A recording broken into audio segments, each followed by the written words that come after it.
तो बच्चों बहुत बहुत स्वागत है आपका डिफेंस एग्जाम मास्टर पे। आपको पीछे दिख रहा होगा बैकग्राउंड में, मैं हूं शिवम सारस्वत, आपके गुरुजी। जैसे कि आप मुझे फॉलो करते हो सोशल मीडिया पे बहुत सारी जगह पे। And we have Anurag sir with us, major Anurag sir, major Anurag Kaushik from the corps of signals. Sir का पार्ट वन आप लोगों ने एंजॉय किया होगा, आपने देखा होगा। बहुत सारे बच्चे एक्साइटेड रहते हैं मेरे पॉडकास्ट को, they look forward to this. And we are again here with sir.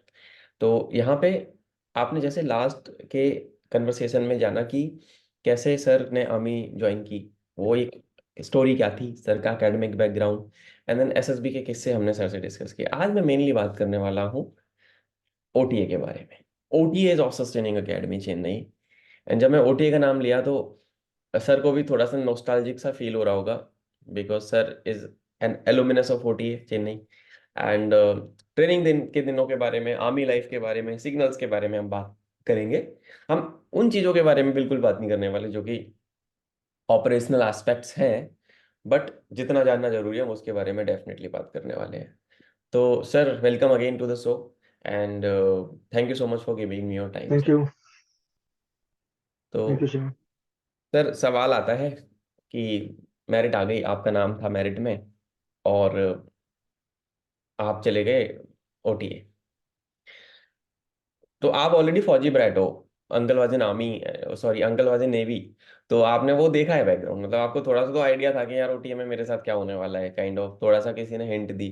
तो मतलब ओटीए का जो जब जाने का टाइम आया, आपने अपनी किट रेडी कर ली, आप जाने वाले हो, तो क्या अंकल जी ने भी कोई आपको सलाह दी थी कि यार ऐसे बिहेव करना है, वैसे करना है, वैसे करना, कुछ ऐसा रहा उनकी साइड से? एक फादर एक अपने बेटे को हमेशा ही कुछ ना कुछ सलाह देगा। तो मेरे लिए चीज कोई अलग नहीं हुई। मेरे फादर ने सिर्फ एक ही सलाह दी और वो सलाह ये थी कि पानी के साथ बहते चले जाना।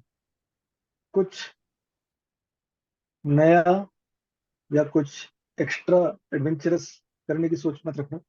जैसा आपको पढ़ा रहे हैं, जैसा आपको सिखा रहे हैं, आप बस वैसे ढलते चले जाओ।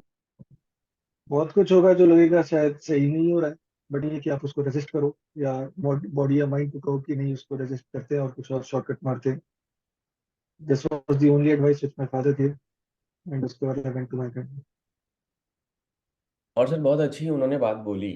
एंड मुझे भी बड़ी अच्छी बात लगी कि जैसे अंकल ने बोला कि पानी की तरह बहते चले जाना, जो हो रहा है होने दो, जस्ट फॉलो इट।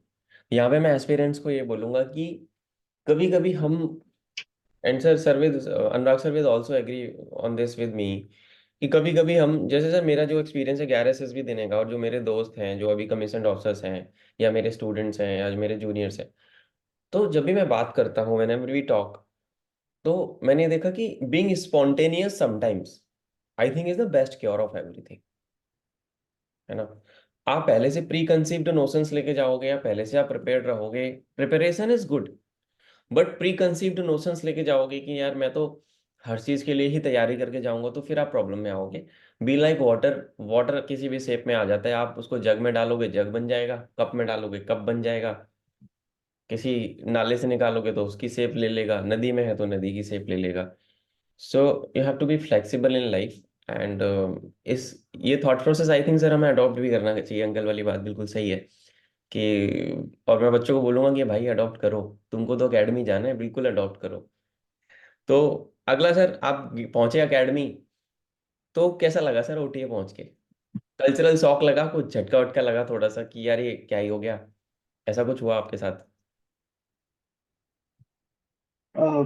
मेरे साथ मेरा एक और दोस्त जो सेम एसएसबी से रिकमेंड हुआ था, वो भी एकेडमी पहुंचा। तो हम दोनों में ये, हमने पहली साठ गांठ कर ली थी कि ठीक है, हम पहले चेन्नई में बाहर मिलेंगे और एक दिन पहले आ जाएंगे एकेडमी। जिस दिन पहुंचना है हम्म। उससे एक दिन पहले एकेडमी है। राइट। तो मुझे वो तारीख बहुत अच्छे से याद तो नहीं है, बट ठीक है, मेरे ख्याल से 1 अक्टूबर को हमें पहुंचना था, और मेरे ख्याल से हम 1 अक्टूबर से एक दिन पहले चेन्नई पहुंचे। तो हमने जानबूझकर थोड़े खुद के पैसे खर्च करके जो हमने बचाए थे अपने लिए, एक बहुत ही अच्छे होटल में, मैं तो कहूँगा लग्जरी होटल में, अपने हम्म। लिए एक रूम बुक कर लिया था। मैं डिस्क्लोज भी कर देता हूँ, मेरे ख्याल से उस होटल का नाम ताज सेंट्रल था। चेन्नई वाह। में। हमने वो इसलिए किया था क्योंकि हमें पता है कि अगले एक साल तो हम टूटने वाले हैं। तो एकेडमी के द्वार में प्रवेश करने से पहले कुछ क्षण आराम के बिता लेते हैं, सोच ये थी। और हमने किया भी वही। एक दिन हम उस होटल में रुके, और अगले दिन एक ऑटो रिक्शा पकड़कर हम office of training academy Chennai पहुंचे। और अंदर आपके कुछ सीनियर्स होते हैं जो उस समय कैडेट ही होते हैं, और अगर वो आपको गाइड करते हैं, वेरियस प्रोसीजर्स प्रोसेस के बारे में बताते हैं। हम्म। तो वैसे ही कुछ सीनियर कैडेट्स थे जिन्होंने हमें गाइड किया, बताया कि आपको कहाँ खड़ा होना है। और उसके बाद जो हमारे ड्रिल उस्ताद होते हैं वो आए, उन्होंने हमें एड्रेस किया, बस बताया कि आगे का क्या प्रोसेस है। जो पहली चीज हुई मेरे ख्याल से वो हेयर कट था। हम्म। अ, वो एक मैं तो कहूँगा मैंडेटरी चीज है और रूटीन चीज है एकेडमी में। तो हेयर कट था। अ, और कई लोगों को वो हेयर कट बहुत सबसे अलग चीज लगती है आज तक, क्योंकि कुछ लोग थे जो बहुत बड़े बालों के साथ भी आए थे। क्योंकि हम्म। जैसा आपको पता है, कुछ हम लोग जब बीटेक में रहते हैं तो कभी आराम से सिविलियन मोड में रहते हैं। तो कुछ लोग बड़े हुए बाल के साथ भी आए थे, एंड उन्होंने अपनी एक फोटो भी खींची कि ठीक है, ये आखिरी बार है जब हम अपनी तस्वीर ले रहे हैं अपने बड़े हुए बालों के साथ, और इसके बाद अब शायद कभी ना हो क्योंकि आप आर्मी ज्वाइन कर रहे हैं। लेकिन मेरे साथ ये तब भी सही नहीं था, क्योंकि मेरे बाल कभी बढ़ने ही नहीं दिए गए थे घर पर भी। मेरे हम्म। पिताजी का कहना था कि यार, जिस दिन मेरी मुट्ठी में तुम्हारे ये बाल आ जाएंगे उस दिन तुम मार खा जाओगे। तो मेरे बाल कभी ऐसे थे ही नहीं कि कभी उनको कोई पकड़ सके। तो मैं हम्म। वैसे ही गया था। और अब आज मैं आर्मी से रिटायर होकर मैं सिविल में जॉब कर रहा हूँ, और मैं राइट। बाल आज भी बड़े नहीं लगता। आप देखोगे कि अभी भी मेरी हेयर स्टाइल वही है जो आर्मी में थी या जो अकेडमी में बनाई थी, तो वैसे ही है। इसके बाद आपको बताया जाता है कि अगले दिन कि आप कौन सी कंपनी में जाते हो ओटी में। उस समय मेरे ख्याल से 5 या 6 कंपनियां थी, तो हमें कंपनी मिल जाती है कि ठीक है, आप अगले एक साल तक ये आपका घर है, यहीं आप सुकून के पल भी बिताओगे, यहीं आपको रगड़ा भी मिलेगा, और यही वो एक जगह है जिससे आप अटैच होगे अपनी आने वाली पूरी लाइफ। तो आई गॉट अलॉटेड टू जिसामी कंपनी। जिसामी एक जगह का नाम है, और इसकी एक अलग ही कहानी है। मैं आपको कभी किसी और पॉडकास्ट में बताऊंगा कि क्यों ओटीए या एनडीए या आईएमए की कंपनीज या स्क्वाड्रंस के नाम किस आधार पर हैं। जितने राइट। भी नाम है वो किसी जगह के नाम होते हैं अमूमन। तो मेरे को जैसामी कंपनी में जाने का सौभाग्य प्राप्त हुआ। 1 साल तक मैं जैसामी कंपनी में रहा, एकेडमी की टफ ट्रेनिंग की, और 15 सितंबर 2012 को कोड ऑफ सर्विस में कमीशन हुई। Amazing, sir. Indeed, if I'm not wrong, sir, Major Gaurav Arya sir is also from Jisami, I guess. जी बिल्कुल, गौरव आर्या सर जैसामी के। तो सर से मेरा कन्वर्सेशन हुआ था, तो सर कंपनी को लेके बड़ा मतलब कहते हैं ना, जो ऑफिसर्स की जो कंपनी है, जो उनकी यूनिट्स होती हैं, स्क्वाड्रंस होती हैं, वो बड़ा मतलब एक नॉस्टैल्जिया होता है, वो बड़ा दिल जुड़ा होता है उसका उसके साथ। तो वो चीज़ होती है सर। बहुत बहुत ज्यादा, बहुत ज्यादा। अ, आज भी मैं जब वो नीला रंग देखता हूँ, क्योंकि हर कंपनी के साथ एक रंग एसोसिएटेड रहता है। जैसामी का हम्म। ब्लू है, नौशेरा का रेड है, मैकेला का ग्रीन है, कोहिमा का येलो है, ऐसे। तो हमें अपने इस कलर से बहुत प्यार होता है। आज भी मेरे कबर्ड में, मेरे वार्डरोब में सबसे ज्यादा ड्रेस अगर जो है तो ब्लू कलर के होते हैं। मुझे ब्लू बहुत ज्यादा पसंद है। वो कंपनी के साथ एक लगाव रहता है, एक अटैचमेंट रहता है। और इतने साल हो गए उस जगह से निकले। आज भी अगर जो मेरे को कोई दोस्त मजाक में ही कह देता है कि यार ये तुम नहीं कर पाओगे, यार ये तो जसानी वाले नहीं कर सकते, तो मैं उसको एकदम एज अ पर्सनल चैलेंज देता हूँ कि अच्छा, ये बात होगी तो देख लेते हैं। तो ये कहीं ना कहीं हमें इस बात में भी फायदा देती है कि मेरे को पर्सनल लाइफ में भी अगर जो कोई चैलेंजेस आते हैं, तो I say to myself, come on यार, हमने तब कर लिया जब जिसामी में थे, तो आज क्यों नहीं कर सकते। तो हम वो फिर से कर जाते हैं। And exactly sir. तो ये तो होगी सर ओटीए की बात। आप पहुंचे एंड देन इनिशियल फेज जैसा चला, ट्रेनिंग हुई, टफ थी ट्रेनिंग। कुछ रगड़ा की स्टोरीज हैं आपकी, मतलब काइंड ऑफ कुछ आप शेयर करना चाहोगे बच्चों के साथ? ऐसा नहीं कि पूरी नहीं बतानी है, कुछ केस एंड ट्रेनिंग के दौरान बिना इंजर हुए एंजॉय करते हुए कैसे अपने आप को बचा के रखना है और ट्रेनिंग पूरी करनी है। सम मेमोरेबल रगड़ा experience of yours in the academy.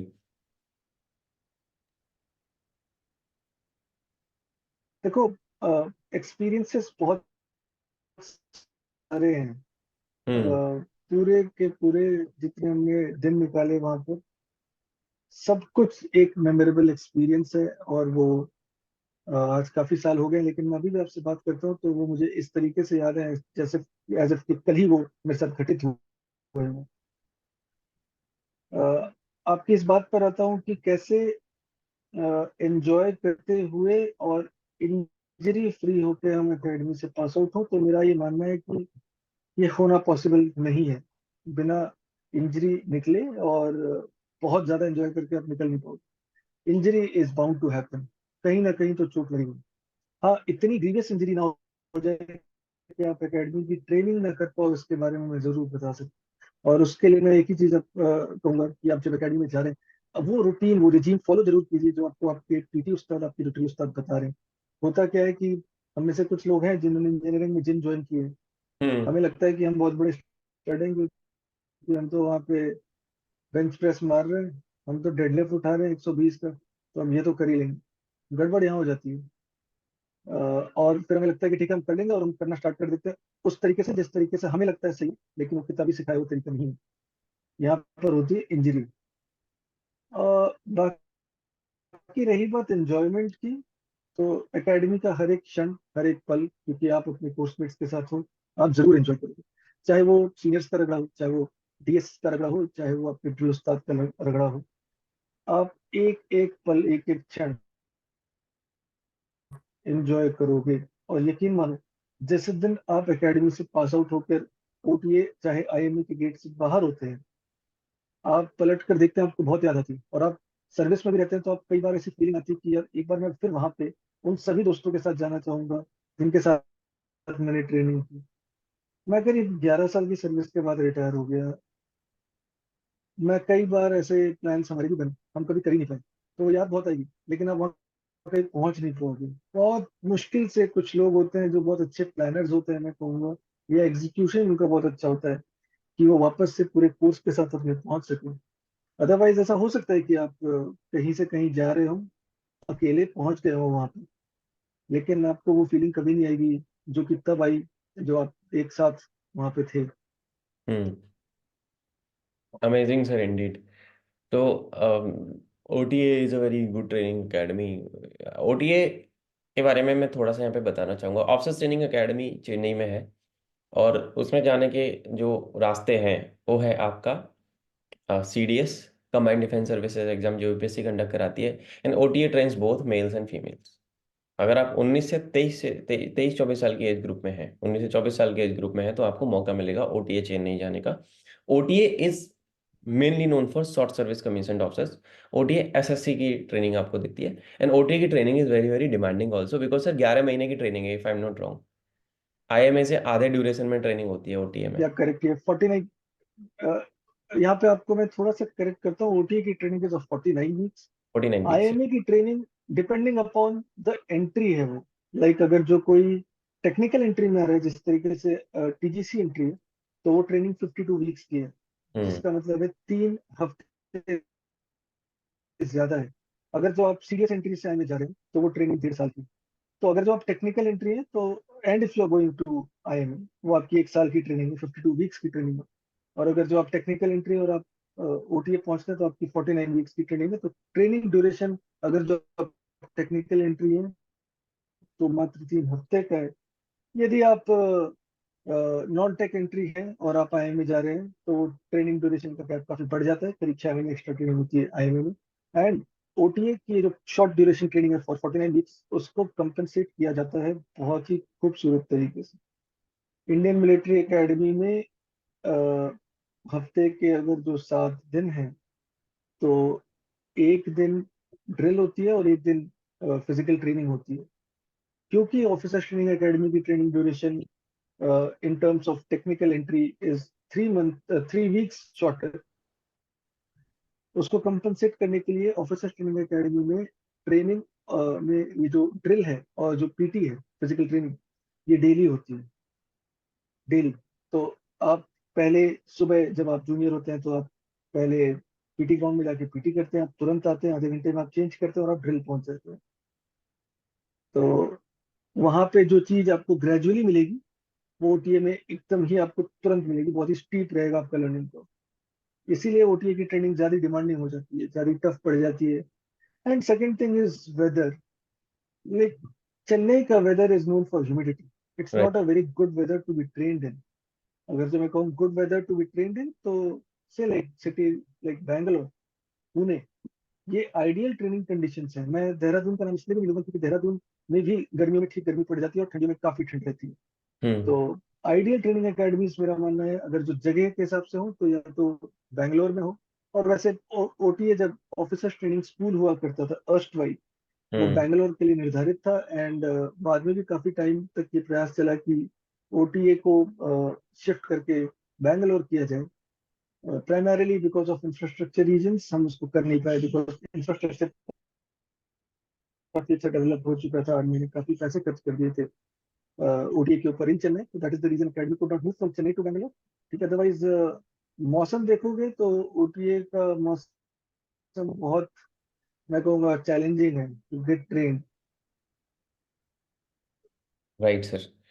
तो अगला सवाल सर इसमें इसी से थोड़ा सा रिलेट कर रहा है कि जैसे हम लोग technical entry, you are a tech officer and both of us being techie, तो मैं ये जानना चाहूंगा जैसे टेक ऑफिसर्स को 1 साल की एंटीडोट सीनियोरिटी मिलती है, तो यहाँ पे हम मेनली एड्रेस कर रहे हैं उन बच्चों को जो बीटेक के फाइनल ईयर में है या प्री फाइनल ईयर में है या बीटेक में है ओवरऑल, और वो आर्मी में, नेवी में, एयरफोर्स में करियर बनाना चाहते हैं। अगर यहाँ पे मैं आर्मी के पार्लेंस में बात करूँ आपसे, तो वो जो 1 साल का एंटीडोट सीनियोरिटी है उसके बारे में थोड़ा सा आप कुछ ब्रीफ कर पाएंगे हमें, जो टेक ऑफिसर्स को मिलता है सर।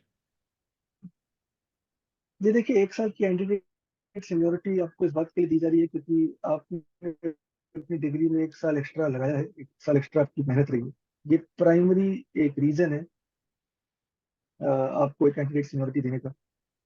जिस तरीके से मान लीजिए कि कोई लड़का 18 साल की उम्र में उसने एनडीए का रिटर्न एग्जाम क्लियर किया, 3 साल की एनडीए की ट्रेनिंग की और 1 साल की आर्मी की ट्रेनिंग की,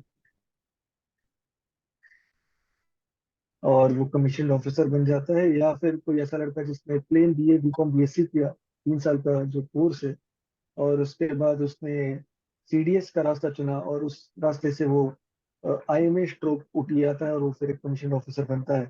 तो आप देखेंगे कि इन दोनों ही केसेस में उस लड़के या लड़की से जिसने बाहर सिविल में इंजीनियरिंग की है, बीटेक की है, तो उसकी जो पढ़ाई की अवधि है वो 1 साल कम है। एक राइट। साल कम है किसकी? जिसने बीए बीकॉम बीएससी किया है, और बीटेक वाले का 1 साल का गैप है। To compensate this 1 year, you are giving in antedate seniority of 1 year. ठीक है, तो ये एंटी डेट सीनियोरिटी आपकी रहती है, मैं कहूँगा बहुत ही फायदेमंद है। बिकॉज पहले तो 2 साल की एंटी डेट सीनियोरिटी हुआ करती थी। आई स्टिल रिमेम्बर, आपने एक पॉडकास्ट किया था मेजर प्रीति सहरावत का। Yes sir. तो मैम मेरे सीनियर हैं और हम लोगों ने एक साथ 1 यूनिट काटी। She was the last batch of officers to be granted 2 years antedate seniority. And उसके बाद के जितने बैचेस हैं हमें सबको 1 साल की कैंडिडेट सीनियोरिटी मिली है। तो आप 1 साल के बाद लेफ्टिनेंट से प्रमोट होकर कैप्टन बन जाते हैं। तो 1 साल की candidate seniority is basically to compensate your period which you, I would say, lost तो नहीं कहूंगा, बट आप में जो एक्स्ट्रा मेहनत की है किसी एक स्पेशलाइज्ड फील्ड में आने की, तो उस चीज को मद्देनजर आपको दिया जाता है। बहुत ही अच्छी चीज है। Because immediately after 1 year you pick up the rank of captain. आपके शोल्डर्स पे 3 स्टार्स हैं। पे स्केल में थोड़े से चेंजेस हैं, थोड़ी हम्म। सी वहां पे भी एडिशनल बेनिफिट्स मिल जाते हैं। तो हम्म। ये टेक्निकल एंट्री, जितने भी लड़के इस समय, जितने भी बच्चे इस समय हमें सुन रहे हैं जो एस्पायरिंग ऑफिसर्स हैं in the Indian arm forces, do try to join the academy through this technical entry scheme. चाहे वो यूनिवर्सिटी एंट्री स्कीम हो, टीजीसी हो, short service commission technical entry scheme हो, क्योंकि इन सभी प्रकार की एंट्रीज में एज अ कंपेंसेटरी मेजर आपको 1 साल की एंटीडेट सीनियोरिटी मिलती है, जो कि काफी फायदेमंद है। Right sir. और बीटेक वाले बच्चों को मैं यही बोलूंगा, जैसे सर की बात को ही रिटरेट कर रहा हूँ, do not miss any of your UES हो, आपकी टीजीसी हो, एसएससी टेक साल में 2 बार आती है। आपको फिल करना है joinindianarmy.gov.in पे, आपको अपना प्रोफाइल बना के रखो, जैसे ही आता है नोटिफिकेशन की अपडेट्स आपको मेरे sir, when ever the notification pops up, सबसे पहला मैं ही होता हूँ पूरी कंट्री के अंदर वीडियो डालने वाला। तो आई आई पुट अप कि यार आ चुका है, भर दो भाई। एंड देन आप मुझे अगर फॉलो कर रहे हो सोशल मीडिया पे, on my Instagram, on my YouTube, तो यू विल सी नोटिफिकेशन, पूरा explanation, dates, how to fill the form, everything you will get it on my handles. और फिल करो। 1 साल की इंस्टीट्यूट सीनियरिटी बहुत बढ़िया बात है, आपने 4 साल में डिग्री की है, बाकी बच्चे 3 साल में ग्रेजुएट हो गए, आपने 4 साल लगाए, तो उसका फायदा आपको आर्मी देती है। अब मैं सर से बात करना चाहूंगा कि सर ने ज्वाइन किया सिग्नल्स, तो थोड़ा सा हम आपकी यूनिट के बारे में बात करेंगे, what does the signals actually do. जैसे मैंने, Preeti ma'am was the first officer जो आई थी हमारे साथ पॉडकास्ट पे, और ma'am was also from signals, and बहुत अच्छा पॉडकास्ट वो रहा था, एंड बहुत बच्चों ने प्यार दिया सर हमें। तो और सिग्नल्स क्या करती है, इसी के बीच में ना एक सवाल मैं निकालूंगा, that is a follow up question after that, कि सर मेरे पास में बहुत बच्चे, मैं 3,500-4,000 बच्चे पढ़ा चुका हूँ बैचेज में, और मेरे पास ना ऐसी जनता भी आती है सर जो ना बिल्कुल पढ़ना नहीं चाहती। उनको ऐसा लगता है कि अगर हम कैसे भी करके ना बस रट्टा वट्टा मार के ना पेपर पास कर लें, कहीं से भी कुछ कुंजी या कोई चूरन की पुड़िया या गुट्टी वुट्टी पिला दो सर, बस पास हो जाए, अकेडमी पहुंच जाए, आर्मी में बस घुस जाए, अफसर बन जाए, पढ़ाई से पीछे छूटे। उस बारे में भी सर बात करना प्लीज। तो उसके बारे में सर कुछ बताओ थोड़ा सा। तो मैं आपके सवाल के जो सेकंड पार्ट है ना उसको पहले एड्रेस कर देता हूँ, क्योंकि वो मुझे लगता है ज्यादा जरूरी है जान लेना। हाँ सर। तो वो बेसिकली ना फौज में एक कहावत भी है, वो कहा जाता है कि यार पढ़ाई से भाग भाग कर मैं फौज में आया, और अब फौज में आके पता चल रहा है कि मुझे पढ़ाई भी करना पड़ रहा है और भाग भी रहूंगा। तो पढ़ाई से पीछा नहीं छूटना। इट्स मिसकंसेप्शन कि फौज में पढ़ाई नहीं। मैंने जितनी पढ़ाई फौज में की उतनी तो मैंने कभी सिविल में की ही नहीं। और हम्म। आज मैं बाहर सिविल में जॉब कर रहा हूँ। अच्छे सर्टिफिकेशंस मैं अभी भी करता रहता हूँ। पढ़ाई पर अभी भी मेरा फोकस बहुत अच्छे से रहता है। लेकिन मैं जस्ट इतना बता दूं दोस्त कि there is just no end to the study. पढ़ाई तो है। और फौज अब वो पहले की फौज भी नहीं रही। बहुत ही सोफिस्टिकेटेड टेक्नोलॉजी आ गई है। राइट। अगर जो आपको ये लगे कि हो सकता है अनुराग सर तो इसलिए बोल रहे हैं कि सिग्नल्स में है तो वो टेक्निकल नाम है, कह के even if you join infantry, you join special forces, you join artillery, you join any arm, इतनी ज्यादा टेक्नोलॉजी आ चुकी है इन फाइटिंग आर्म्स में भी। यार अच्छा वो इन्फेंट्री में नहीं गया, वहाँ पढ़ाई और ज्यादा है। अच्छा वो आर्टिलरी में नहीं गया क्योंकि वहाँ पे कुछ और ज्यादा कॉम्प्लेक्स कैलकुलेशंस है। मैं अच्छा हुआ इसलिए कह रहा हूँ क्योंकि मैंने इंजीनियरिंग की इलेक्ट्रॉनिक्स एंड टेलीकम्युनिकेशंस में। तो मेरे को एटलीस्ट मेरे बेसिक्स बहुत क्लियर थे टेलीकॉम के, वो मुझे किसी ने सिखाई नहीं, उसको सिखाने की जरूरत नहीं पड़ी, हमने कॉलेज में सीख लिया था। लेकिन आप जब इन्फेंट्री में ऑफिसर बनते हैं, आप जब आर्टिलरी में ऑफिसर बनते हैं, आप जब आर्मर्ड कोर में ऑफिसर बनते हैं, तो आपको एक ऐसी टेक्नोलॉजी से आपकी वक्फियत होती है, आपको वो बताया जाता है जो आपने शायद ही कभी किसी स्कूल कॉलेज में पढ़ी होगी, दैट इज ऑल न्यू। तो राइट। उसको ग्रहण करना, उसको अर्जित करना और मुश्किल पड़ेगा। तो जो बच्चे इस समय हमारे पॉडकास्ट को सुन रहे हैं, प्लीज अपने दिमाग से बात को निकाल दीजिए कि मैं किसी तरह से सेना में अधिकारी बन जाऊं तो उसके बाद पढ़ना नहीं पड़ेगा। नहीं दोस्त, पढ़ना पड़ेगा। एंड नॉट एवल, न केवल आपको अंदर आने के लिए पढ़ना पड़ेगा, बट बने रहने के लिए, और अंदर अच्छी प्रमोशंस जो आपको निकालने पड़ेंगे। Believe you me, there are exams in army जिसको पढ़ने के लिए आपको दिन के 24 घंटों में से लड़के जो हैं, जो ऑफिसर्स हैं, वो 17 से 18 घंटे डेडिकेट करते हैं। देर आर सच एग्जाम्स, और उसके बाद भी सिलेक्शन नहीं होता है। Very very pyramidical structure the army has.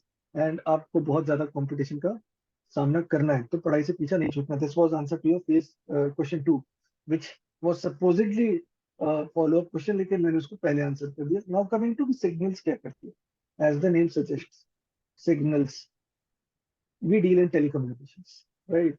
अब वो किसी भी प्रकार की टेलीकम्युनिकेशन हो, आपका उससे समझौता है कि आप कम्युनिकेशन प्रोवाइडर हैं।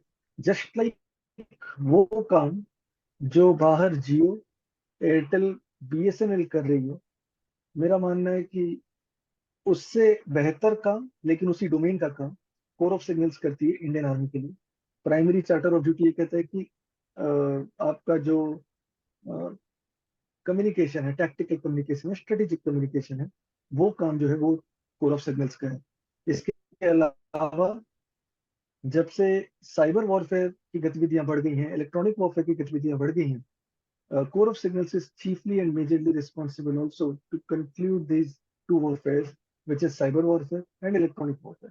तो आप अगर जो सिविल पार्लेंस में मैं आपको बताऊं, तो जितनी ये साइबर सिक्योरिटी वाली चीजें हैं, या सोशल मीडिया की चीजें हैं, या जो इलेक्ट्रॉनिक वॉरफेयर है, apart from providing pure telecommunication, आपका ये जो फेसेट्स हैं, ये जो वर्क स्ट्रीम्स हैं, वो भी इंक्लूडेड है कोर ऑफ सिग्नल्स के charter of duty. Amazing sir, indeed. तो communication plays a very very vital role in the armed forces, particularly in army, because हमारी 14 लाख अप्रोक्सीमेटली मान लें तो 13 से 14 लाख की आर्मी है। And when we are talking about battlefield, war zone, वहां पे कम्युनिकेशन को प्रोवाइड करना, क्योंकि communication infrastructure is very very complex. अब मैं टेक्निकल एस्पेक्ट्स पे जाना भी नहीं चाहूंगा, बिकॉज वो सही भी नहीं है, बिकॉज उसका कोई मतलब है नहीं। तो yes, we are dealing with the latest of the latest technologies out there. If you are someone, yes, मैं बताना चाहूंगा कि सॉरी आपको interrupt कर रहा हूं। मैं बताना चाहूंगा कि जियो,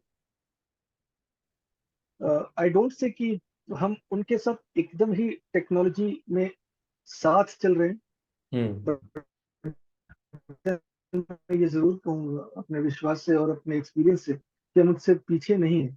लेटेस्ट ऑफ द टेक्नोलॉजी, चाहे वो स्विचिंग की हो, चाहे वो ऑप्टिकल फाइबर केबल हो, ऑप्टिकल फाइबर नेटवर्क्स हो, चाहे वो कुछ भी हो जो टेलीकॉम डोमेन की लेटेस्ट टेक्नोलॉजी है, वो टेक्नोलॉजीज आज इंडियन आर्मी में सिग्नल्स यूज कर रही है to provide voice services to subscribers. तो टेक्नोलॉजी में शिवम कोई हाथ पकड़ना ही नहीं है। इंडियन आर्मी या नेवी एंड एयरफोर्स टू आज टेक्नोलॉजी के मामले में बहुत बहुत बहुत आगे, बहुत आगे। right, Similar kind of technology which and services which you experience outside are being given inside, and अंदर उन services की जो criticality है, ना मिलने पर वो और ज्यादा है। ठीक है, आप सिविल में हो, आपका एक कॉल ड्रॉप हो जाता है, आप दो दो घंटे के लिए मान लीजिए आप ब्लैकआउट में है, फिर भी चल जाएगा। बट ऐसा सिचुएशन अनवारंटेड है अगर जो आप आर्म फोर्सेस में, आप 2 घंटे छोड़िए, आप 2 मिनट भी आउट ऑफ कम्युनिकेशन नहीं रह सकते अपने हम्म, ट्रूप्स के साथ। right sir, तो क्रिटिकल सिचुएशंस है और टेक्नोलॉजी है। एंड अगेन आपका जो फॉलो क्वेश्चन था उसको बताते हुए कि इतनी टेक्नोलॉजी को आप सपोर्ट कर पाएंगे जब आपके पास वो नॉलेज होगी। तो उस right, नॉलेज की पढ़ाई करते रहना पड़ेगा, स्किल अपडेट अपने आपको करते रहना पड़ेगा। Exactly sir. और सर ने सही बोला कि पढ़ाई यार, मेरा सर मानना ऐसा है, I been son of a teacher, मेरे पिताजी टीचर हैं, and then I am third generation into teaching, दादी बाबा भी टीचिंग से ही थे। तो पढ़ाई, मेरा मानना है ऐसा कि, और आप भी उस पर एग्री करोगे कि एजुकेशन एम्पावर्स यू। एक आदमी का सोचने का तरीका, एक सोचने का नजरिया दे देती है उसको एजुकेशन, उसकी ये पढ़ाई। इसलिए पढ़ाई करना बहुत ज़्यादा जरूरी है आपको। हो सकता है आप, जैसे मैंने मैकेनिकल इंजीनियरिंग की, मुझे स्ट्रेंथ ऑफ मटेरियल्स कहीं यूज नहीं आता, मुझे थ्योरी ऑफ मशीन्स कहीं यूज नहीं आता, मुझे थर्मोडायनेमिक्स कहीं यूज में नहीं आता। पर उस थर्मोडायनेमिक्स को पढ़ने के लिए, समझने के लिए, जो मुझे अपनी फिजिक्स और मैथ उठा के वापस करनी पड़ी, या मुझे जो एफर्ट लगाना पड़ा, उसको करने में जो मेरा दिमाग लगा और जो एटीट्यूड मेरा डेवलप हुआ, वो मुझे आज भी हेल्प करता है कि यार, if I can survive this thing, I can survive bloody anything in life. तो पढ़ाई आपको ये देती है। जहाँ पे मैं बात करूं, जो सर का आंसर था कि टेक्नोलॉजी किससे जब हम डील कर रहे हैं, आज चैट जीपीटी और एआई का जमाना है ना, एआई हर चीज को रिप्लेस करता जा रहा है। तो टेक्नोलॉजी के साथ जो आदमी चलेगा, उसको पढ़ना पड़ेगा। अगर आपको हैंड इन हैंड रखना है ना, कि आप चाहते हो कि मैं ऑब्सोलीट ना हो जाऊं मार्केट से, मेरे को लोग वैल्यू करें, you have to be at a place जहाँ पे आप पढ़ रहे हो, you are in the constant mode of learning. और सर, मैं अपने चैनल के माध्यम से भी ना, मैं कोशिश करता हूँ जितनी भी लेटेस्ट टेक्नोलॉजी, अभी जैसे कल आईएनएस इम्फाल कमीशन हुआ, तो मैं उसकी वीडियो आज आ जाएगी चैनल पे। तो मेरी कोशिश रहती है कि मैं बच्चों को जो लेटेस्ट टेक्नोलॉजी डिफेंसेस में आ रही है, मेरी डिफेंस बाइट्स करके क्लिप्स आती हैं, उसमें मैं बताता हूँ कि क्या चल क्या रहा है। तो वो आपको हम्म, देख के आपको एक आदत होनी चाहिए कि यार whatever is happening around you are at least aware about that. वो एसएसबी में भी हेल्प करेगा, लाइफ में भी हेल्प करेगा, और सर्विस में तो हेल्प करेगा ही करेगा obviously.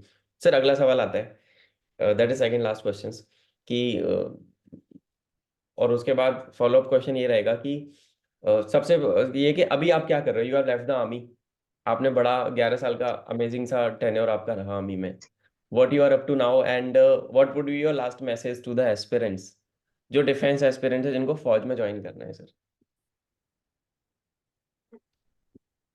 see, after about 11 years of my service, I came out. ठीक है। नाउ उसके बाद मैंने अपनी ही फील्ड को चुना, जिसमें मैंने अपनी करियर को बनाना है, या जिसमें मुझे दिखता है कि इसमें ग्रोथ है और मेरे में पोटेंशियल है। सी, दो चीज का होना बहुत जरूरी है। एक तो ग्रोथ, एंड दूसरा आप में पोटेंशियल होना। तो जैसा कि मैंने फौज में बताया कि while I was in signals, तो एक वर्क स्ट्रीम था साइबर सिक्योरिटी। उसी वर्क स्ट्रीम को पकड़ते हुए आफ्टर माय रिटायरमेंट मैंने एक कॉर्पोरेट फर्म ज्वाइन की है, वो एक बिग फोर कंसल्टिंग फर्म है। और मैं उसमें cyber risk and risk platform में ज्वाइन किया हूँ। अगेन अगेन ये पढ़ाई और यहाँ की जो साइबर सिक्योरिटी है, वो आर्मी में मैंने जो साइबर सिक्योरिटी सीखी, टेक्नोलॉजिकली थोड़ी एडवांस्ड है यहाँ पर। लेकिन अगेन बेसिक्स तो वही सेम है जो हमने फौज में सीखे थे, या हम्म। जो हमने इंजीनियरिंग में सीखे। It right. इज जस्ट कि एप्लीकेशन थोड़ा अलग है। And that is how I would come to this point कि आपको, अगेन यहाँ पे भी मैं आके रिलेवेंट सर्टिफिकेशन कर रहा हूँ। तो अपने आप को अपस्किल और अपग्रेड करते रहना, if in case you really want to succeed in life and you do not want कि आप कहीं ओब्लिवियन में खो जाएं, तो आपको ये पढ़ाई तो करती भी नहीं है। तो as of now I am working with this big four consulting firm in the cyber security domain. मैं अभी बेस्ड आउट हूँ आउट ऑफ बॉम्बे। एंड मेरा एक वो मैसेज जो मैं सारे एस्पिरेंट्स को देना चाहूंगा, जो एस्पायर करते हैं आर्मी नेवी एयरफोर्स में ऑफिसर रैंक पर कमीशन होने की, एक ही मैसेज है कि आपके अंदर आग होनी चाहिए, आपके अंदर जुनून होना चाहिए और जज्बा होना चाहिए और जोश होना चाहिए। Nothing else. आपको कुछ सोचने की जरूरत नहीं कि यार मेरी तो हाइट थोड़ी कम लग रही है, या मैं दौड़ नहीं पा रहा हूँ 2 किलोमीटर, क्या मैं फौज में जा सकता हूँ? आपको ये सब नहीं सोचना है। आपको बस इतना पता होना चाहिए कि अंदर एक आग है, और वो आग आपको सोने नहीं दे रही है। That's it. इतना ही है। बाकी शिवम जैसे लोग बहुत हैं जो आपको गाइड करके आपको उस पार ला खड़ा करेंगे। ठीक है। ऐसे लोग बहुत हैं, ये आपके मेंटोर्स हैं, इनके टच में रहिए, बड़े बुजुर्गों का आशीर्वाद लीजिए, अपनी मेहनत करते रहिए, and keep listening to such amazing amazing podcast. ठीक है। ये पॉडकास्ट आपको न केवल मोटिवेट करेंगे, बट आपको सही राह भी दिखाएंगे। You will keep motivated, and not only you motivate yourself, but आप अपने बगल वाले को भी मोटिवेट कीजिए कि भाई लेट्स डू दिस, क्योंकि ये एक अलग चीज है। देखो, मैं किसी भी चीज को छोटा या बड़ा नहीं मानता। मैंने 11 साल आर्मी को दिए, उसके बाद अब मैं कॉर्पोरेट में जॉब कर रहा हूँ, तो यहाँ भी मैं देखता हूँ कि बहुत लोग बहुत ही अमेजिंगली वेल कर रहे हैं और वो आज बहुत अच्छे पोजीशंस पर हैं। बट मेरा मानना है कि जो टैग एक आर्मी ऑफिसर का है, that is there throughout your life. मेरी इस फॉर्म में अभी भी मुझे जब कोई देखता है या मुझे बात करता है, तो जरूर मेरी एक स्टोरी जानना चाहता है कि ये क्या है, व्हाट वाज इट, आप क्यों बाहर आए, कैसी लाइफ है वो। तो आप एक बार ये लाइफ जरूर अनुभव कीजिए। Amazing journey sir Indeed, and मैं जो भी बच्चे मुझे और अनुराग सर को आज उनने सुना, एंड पार्ट वन भी देखा होगा आपने, पार्ट वन आपको इस वीडियो के आई बटन में मिल जाएगा, हम पार्ट वन को मैं पिन कर दूंगा। तो यू मस्ट ज्वाइन आर्मी, सार एक ही है, please join the Indian arm forces. उस रास्ते में मैं आपका साथी बन सकता हूँ, आपका टीचर बन सकता हूँ, आपका बड़ा भाई बन सकता हूँ, आपका मेंटर बन सकता हूँ, जो कि मैं बहुत हजारों बच्चों का ऑलरेडी हूँ, और वो मेरे से पढ़ते भी हैं, पास भी करते हैं। अगर आप कंफ्यूज्ड हो, if you're confused, if you are not getting the right guidance mentorship, you come to me anytime, you reach out to me on any of my social media handle, I will help you out। तुमको पढ़ाई की आदत भी नहीं है ना, तो वो भी मैं डलवा दूंगा। क्योंकि मैं, you will not find a coolest mentor as like me. तो सर मेरे को तो बच्चे ना अपनी ब्रेकअप की स्टोरी भी सॉल्व करवा रहे हैं मेरे से आजकल, कि भैया मेरा ब्रेकअप हो गया है, मेरा पढ़ाई में मन नहीं लग रहा, आप बताओ मैं कैसे ट्रैक पे वापस आऊं। तो सर अब आप बताओ, इतना कूल टीचर कहीं मिलने वाला है कि यार चलो इनका ये प्रॉब्लम खत्म करते हैं, फिर पढ़ाई पे इनका फोकस हो। सो ऐसा चल रहा है सर अपना तो अभी। तो वो मकसद सिर्फ एक ही है मेरा, मकसद मेरा सर एक ही रहता है कि ये बच्चा कैसे भी करके, आई वांट दिस गाय इन, मेरे को ये बच्चा अंदर चाहिए, ही और सी at least make it to the academy. और वो बहुत सर एक निस्वार्थ भाव से, जेन्युइन इंटेंट के साथ मैं करता रहूंगा, मैं जी। करता आया हूँ। और आप लोगों के आशीर्वाद से सर, आप लोगों के प्रेम से, सपोर्ट से यहाँ तक आ गए। एंड ये इस पॉडकास्ट हमारा अनुराग सर के साथ इंस्पायर करेगा आने वाली जनरेशन को, यंग यंग लॉट को हमारे, कि आर्मी है क्या, आर्मी की लाइफ क्या है, life of a signal officer कैसी होती है। और जो अनुराग सर ने बताया, एंड उनकी जो लर्निंग्स थी, उनके जो लेसन्स आप उन्होंने आपको बताए, उन्होंने जो दिए, आप उनको इम्प्लीमेंट करो। मैं चाहूंगा कि तुम लोग एक डायरी लेके बैठा करो जब पॉडकास्ट देखो, और लिख लिया करो चीजें। जब आप उनको इम्प्लीमेंट करोगे तो लाइफ में आप कहीं भी जाओगे एक अच्छा इंसान जरूर बनोगे। तो sir again I am really humbled, thank you so much. मैं बहुत उम्र में भी छोटा हूँ और एक्सपीरियंस में भी आपसे छोटा हूँ। बस भाई की तरफ से एक आपको सैल्यूट। और जय Hind sir. Thank you so much for joining me today for this amazing conversation. Thank you. Indeed and मतलब बहुत मजेदार सा सेशन था sir. Thank you Shivam, and keep doing the good work. आपका आपका जो पैशन है बच्चों को पढ़ाने का वो बहुत जबरदस्त है, बहुत अच्छा लगता है ये सब देख के। And all the best to all the future aspirants who are listening to this podcast today, or who will be listening it to it in future. Jai Hind. Thank you. जय Hind sir. Thank you so much sir. See you soon. Jai Hind. Bye.